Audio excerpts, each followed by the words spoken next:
ரொம்ப நாளாவே தொடர்ந்து செல்ஃப் ஹெல்ப் புக்ஸாவே பேசிட்டு இருக்கோம். மோட்டிவேஷன், டைம் மேனேஜ்மெண்ட், அது இதுன்னு ரொம்ப சீரியஸா பேசிட்டு இருந்தோமா. அப்ப எனக்கு தோணுச்சு, நம்ம ஏன் ஒரு தமிழ் நாவல் எடுத்து கொஞ்சம் கூலா படிச்சு சொல்லக்கூடாது அப்படின்ட்டு. ஆனா இந்த நாவல் பாத்தீங்கன்னா நிறைய பேர் படிச்சிருப்பீங்க ஆல்ரெடி. அட இந்த நாவல் தானா அப்படின்னு சொல்லிட்டு உங்களுக்கு தோணும் பார்த்த உடனே. அப்படியே உங்களுக்கு தோணுச்சுன்னா நீங்க அதை ஷேர் பண்ணி விடுங்க மத்தவங்களுக்கு. இல்லைன்னா நான் எப்படி என்னோட ஸ்டைல எப்படி இருக்கு அப்படின்னு கொஞ்சம் இந்த ரிவ்யூ தான் கொஞ்சம் டைம் ஸ்பெண்ட் பண்ணி கேட்டு பாருங்களேன்.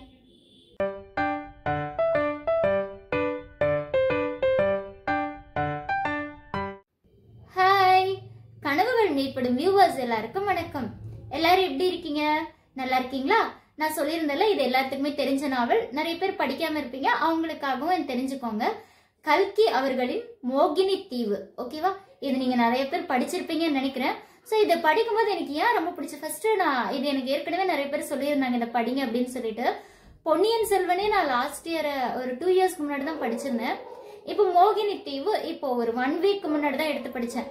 ஏன் எல்லாரும் இதை எனக்கு சஜஸ்ட் பண்ணாங்க தமிழ் நாவல்ல அப்படின்னு சொல்லிட்டு எடுத்து பார்க்கும்போது தான் அப்படியே ஒரே நாள்ல படிச்சு முடிக்கிற மாதிரி தான் இருந்தது. ஒரு குறு நாவல். ஸோ இதுல என்ன விஷயம் எனக்கு ரொம்ப பிடிச்சது அப்படின்னு பாத்தீங்கன்னா, ஒரு நிலா வெளிச்சமா இருக்கட்டும், ஒரு நேச்சரா இருக்கட்டும், இல்ல ஒரு இடம், அந்த எப்படி அழகா டிஸ்கிரைப் பண்ணியிருக்காரு அப்படின்றதுலாம் எனக்கு ரொம்ப பிடிச்சிருந்தது. ஒரு விஷயம் படிக்கும்போது நம்ம அந்த வேர்ல்டுக்கே போற மாதிரி இருந்ததுன்னா அது அந்த ஆத்தரோட சக்சஸ் தான் நம்ம சொல்லணும் இல்லையா? ஸோ அந்த மாதிரிதான் இந்த மோகினி தீவு படிக்கும்போது அந்த வேர்ல்டுக்கே எனக்கு போயிட்டு வந்த மாதிரி எனக்கு ஒரு ஃபீல். ஸோ அதுதான் இப்போ அந்த நாவல்ல நான் ஃபுல்லாவே ஸ்டோரி எல்லாம் சொல்ல போறது இல்ல, என்னென்ன விஷயம் எல்லாம் டச் பண்ணிச்சு அப்படின்ற விஷயம் தான் நான் உங்க கூட ஷேர் பண்ணிக்க போறேன். கதை ஸ்டார்ட் பண்ணும்போது அவர் எப்படி சொல்லியிருப்பாரு அப்படின்னு பாத்தீங்கன்னா, இது 1950s நடந்த மாதிரி தான் எழுதியிருக்காரு. எப்படின்னா, ஒருத்தர் சினிமா இதுக்கு போவாங்க, தியேட்டருக்கு போவாங்க. பார்த்துட்டு இருக்கும்போது படம் ரொம்ப மொக்கையா போரா இருக்கும். எப்படின்னா 2 குதிரை ஓடிட்டு இருக்கு, ஒரு 2 பேர் கத்தியில சண்டை போட்டுக்கிறாங்க, அப்புறம் ஒரு யுவதி லவ் பண்ணிக்கிறாங்க. இதே சீன் தான் மாத்தி மாத்தி போயிட்டே இருக்கு. குதிரை ஓடுது, 2 பேர் சண்டை போடுறாங்க, ஒரு யுவதி லவ் பண்றாங்க, இப்படியே தான் போயிட்டே இருக்கு. படம் ஓடின மாதிரி தெரியல அப்படின்ட்டு நாமளே என்ன பண்ணுவோம், ரொம்ப போரிங்கான படம் பார்த்தா எப்படா பிரேக் விடுவாங்க அப்படின்னு சொல்லிட்டு சைட்ல யாராவது இருப்பாங்களா அப்படின்னு நம்ம சுத்தி சுத்தி பார்ப்போம்ல. அந்த மாதிரிதான் அப்போ அவருக்கு ஒரு நண்பர் தென்படுறாங்க. ஸோ பார்த்தோன்னா அவர் கவிராயர். அவரை பார்த்தோன்னா, நீ என்னோட சிநேகிதர் தானே அப்படின்னு சொல்லிட்டு 2 பேரும் பேச ஆரம்பிக்கிறாங்க. அப்போ இந்த படம் ரொம்ப போர் அடிக்குது இல்ல அப்படின்னு சொல்லிட்டு நம்ம 2 பேரும் பேசாம வெளியே போயிடலாம் அப்படின்னு சொல்லிட்டு வெளியே போவாங்க. அங்க போனீங்கன்னா அந்த பீச்சோட டிஸ்கிரிப்ஷன் ரொம்ப அழகா சொல்லியிருப்பாரு. ரொம்ப பெருசா இயற்கையை ரசிக்கலாம், காசு பணம் இருந்தா கூட இயற்கை தான் பெருசா, அப்படிலாம் அவர் சொல்லவே இல்லைங்க.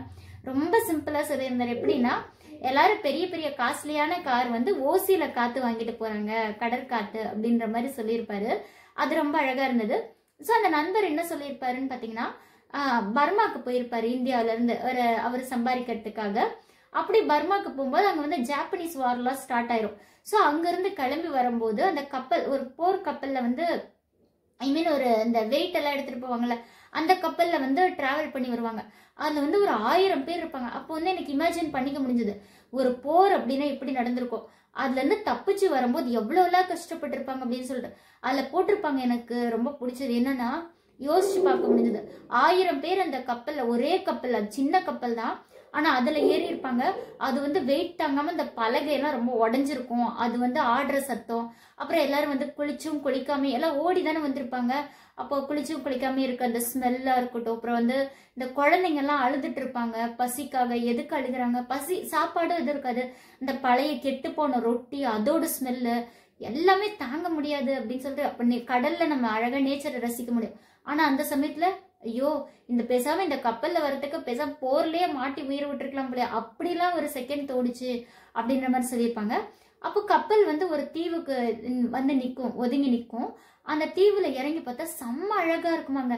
பழைய பழைய மண்டபங்கள், சிற்பங்கள் அப்படி எல்லாமே இருக்கும் அப்படின்ற மாதிரி சொல்லியிருப்பாங்க. அதுக்கப்புறம் எல்லாருமே இறங்கி அதை பார்த்துட்டு போயிடுவாங்க. ஆனா இப்போ நம்ம இவரு நண்பர் மட்டும் என்ன சொல்லியிருப்பாரு, எனக்கு மட்டும் அந்த மோகினி தீவுல இருந்து வெளியே வரவே முடியல, ஏன்னா ரொம்ப அழகா இருந்தது அப்படின்னு சொல்லிட்டு.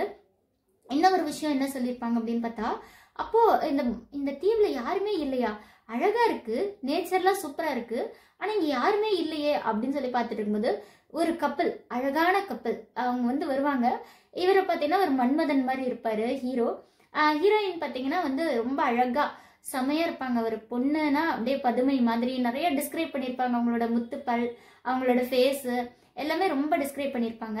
அப்புறம் இவங்க 2 பேரும் வந்து யாருமே இல்லை இந்த தீவுல, இவர் மட்டும் இருக்க, இவங்க மட்டும் என்ன பண்றாங்க, இந்த தம்பதி மட்டும் இவங்களுக்கு மேரேஜ் ஆயிடுச்சா இல்லையா அப்படிலாம் யோசிச்சுட்டு இருப்பாரு இவரு. அப்ப சொல்லுவாரு, இவங்க கிட்ட போய் பேசும்போது அந்த ஃபர்ஸ்ட் வந்து அந்த ஹீரோ தான் கதையை ஆரம்பிப்பாரு. எல்லாரும் கதை கேட்க தான் வருவாங்க எங்களை பார்த்தோன்னா, நாங்க மட்டும் என்ன பண்றோம். ஆனா 700 வருஷங்களுக்கு முன்னாடி அப்படின்னு நான் சொல்ல ஆரம்பிச்சேன்னா, ஐயோ அப்படின்னு சொல்ல முடியும். ஆமா தானேங்க, 700 வருஷத்துக்கு முன்னாடி நான் எப்படி இருந்தேன் அப்படிலாம் சொன்னா நம்ம ஆவி பேய் அப்படிதானே பயந்துக்குவோம்.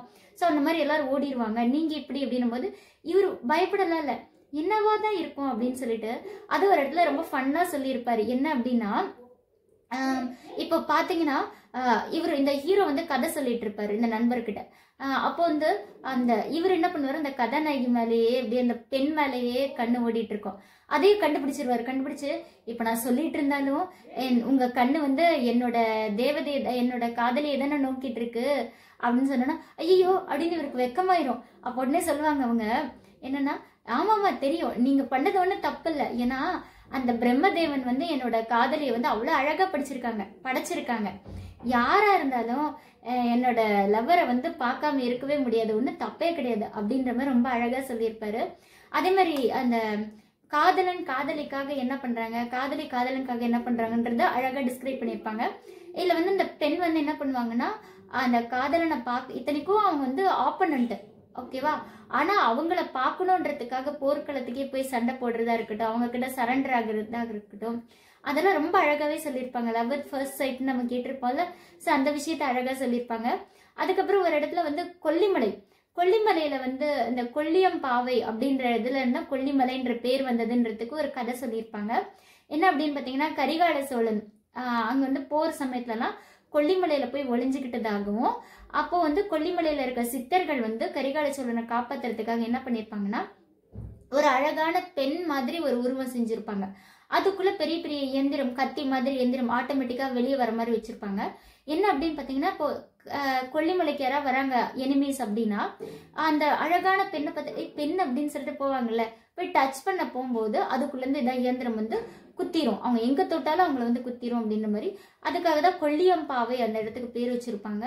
அதுதான் பிற்காலத்துல கொல்லிமலை வந்ததாகவும் சொல்லிட்டு இருக்காங்க.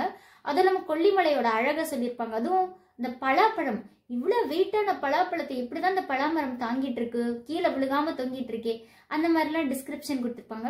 ஸோ படிக்க படிக்க எனக்கு ரொம்ப கற்பனை குதிரையெல்லாம் ஓட விட்ட மாதிரி இருந்துச்சு எனக்கு. ஸோ மோகினி தீவு படிக்காதவங்க கண்டிப்பா ரீட் பண்ணி பாருங்க. ஸோ ரொம்ப நல்லா இருந்தது. அதே மாதிரி நீங்களும் எனக்கு ஒரு ஹெல்ப் பண்ணுங்க. இந்த மாதிரி சூப்பரான தமிழ் நாவல்லாம் இருக்கும்ல, அதெல்லாம் என்னென்ன அப்படின்னு சொல்லிட்டு எனக்கு கமெண்ட்ல நிறைய சொல்லுங்க, சஜஸ்ட் பண்ணுங்க. எனக்கும் வந்து அடுத்தடுத்து படிக்கிறதுக்கு தோணும் இல்லை, ஏன்னா எதை செலக்ட் பண்றது அப்படின்னு எனக்கு தெரியல. அதனால எனக்கு நீங்க சஜஸ்ட் பண்ணுங்க. ஸோ இந்த வீடியோ பிடிச்சிருந்தா மறக்காம லைக் பண்ணுங்க, கமெண்ட் பண்ணுங்க, ஷேர் பண்ணுங்க, and notification icon bell click பண்ணிக்கோங்க. அப்பதான் நான் போடுற ஒவ்வொரு வீடியோ உங்களுக்கு நோட்டிஃபிகேஷனா வந்து சேரும். அண்ட் மறக்காம சப்ஸ்கிரைப் பண்ணிருங்க. தேங்க்யூ.